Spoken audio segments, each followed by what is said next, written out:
So, what actually happens after the deliverables are done? It's kind of crazy, but studies show a massive chunk of project value is literally lost right here, right at the finish line.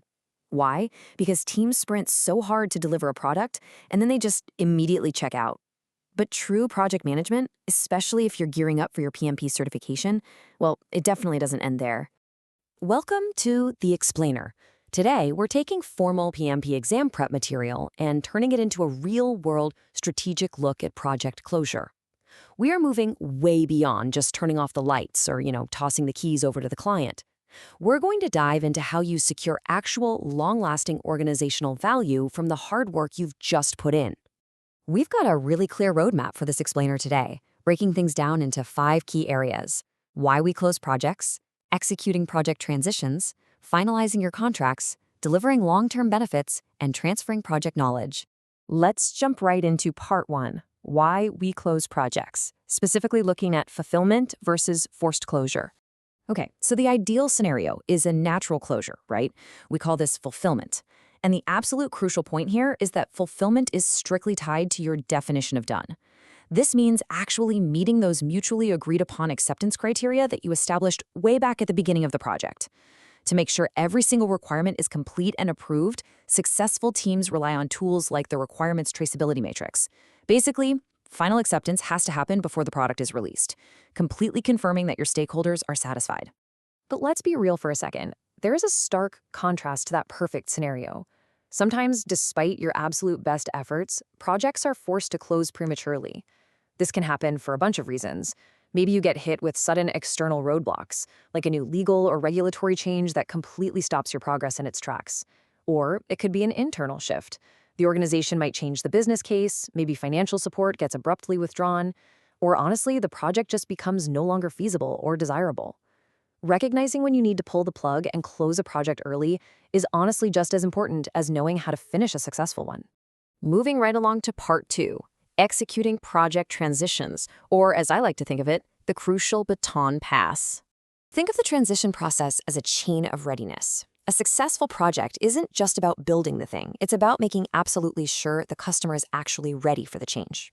If you drop the baton at any point, whether that's between the project team, the support staff, or the end users, the business is ultimately going to fail to adopt the change. You have to assess the readiness of every single one of these parties, and that is especially true if you're upgrading an existing product or service.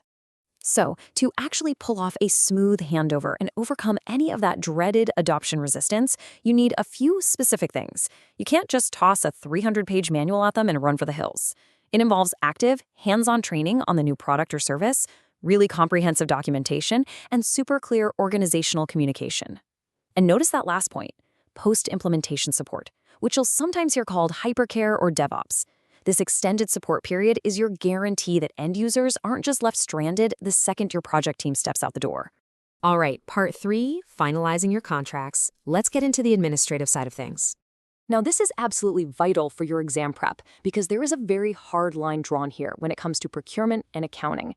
The golden rule: you must pay your vendors or suppliers in strict accordance with their contract terms.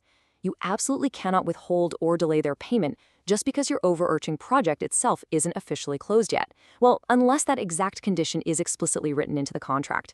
It's a super common trap to think that project closure and contract closure have to happen at the exact same second. They don't. That brings us to part 4, delivering long-term benefits. And folks, this is the real prize. I highly recommend focusing on how responsibilities are divided here because it perfectly maps out the boundaries of who does what. The project manager and the project team, they are responsible for delivering the initial benefits and the technical capabilities. But look over at the product owner or business owner side. They are the ones who actually own ensuring the continued generation of those benefits over time. The PM provides all the planned performance data, sure, but the product owner is the one measuring that against the KPIs out there in the real world. And what about any new improvements or modifications to those benefits? That is not on the current PM. That becomes an entirely new project, or it goes straight into a future backlog. And all of that long-term value, it's completely anchored by the benefits management plan. This is a massive business document that gets developed before the project even starts, just to authorize the effort. It dictates exactly what tangible and intangible value is expected, establishes the timeline for when we'll actually realize those short and long-term benefits, and most importantly, it identifies the official benefits owner. That's the specific person whose job it is to measure the results using precise metrics once your project team has packed up and moved on. Finally, Part 5, Transferring Project Knowledge. This is all about your project's lasting legacy. It is so incredibly important to shift all the knowledge you've gained during the project from tacit to explicit. What does that mean? Well, tacit knowledge is all that unwritten experience, those hard-earned lessons, and the know-how that's just living inside your team members' heads. By archiving project information, things like as-built documents, user manuals, troubleshooting guides, and deep technical documentation, you are actively turning that tacit knowledge into explicit knowledge. That ensures it's permanently captured and ready for the organization's future use, long after your team disbands. To officially close the books, we compile the final report. And man, this thing is comprehensive. It's a historical document that proves definitively whether the project hit its targets. It documents the hard evidence that scope and quality criteria were actually met. It restates your acceptable cost and schedule ranges, gives the actual final numbers, and explains the reasons for any variances you hit along the way. It even details exactly how risks and issues were addressed in practice. But hey, alongside all that formal reporting, closing out is also a deeply human process. Whether you're an agile team running a final retrospective or a predictive project manager holding a big final all-hands meeting, this is the moment where you review qualitative feelings right alongside the quantitative data. You dig in to find root causes, you design countermeasures for next time, and crucially, you praise, congratulate, and motivate your team. It's all about internalizing that learning so your next project is even stronger. So, you now understand the deep mechanics of closing a project properly, sustaining its benefits, and transferring its knowledge. To wrap up this explainer, I want to give you a direct call to action straight from our source material. Take this structured knowledge you've just gained, cross your own finish line, and don't hesitate. Accelerate. Start your PMP application today. But before you do, I want you to ask yourself this one question. When your next project officially ends, are you just handing over a product, or are you truly leaving behind a legacy of sustained value? Think about it. I'll catch you in the next explainer.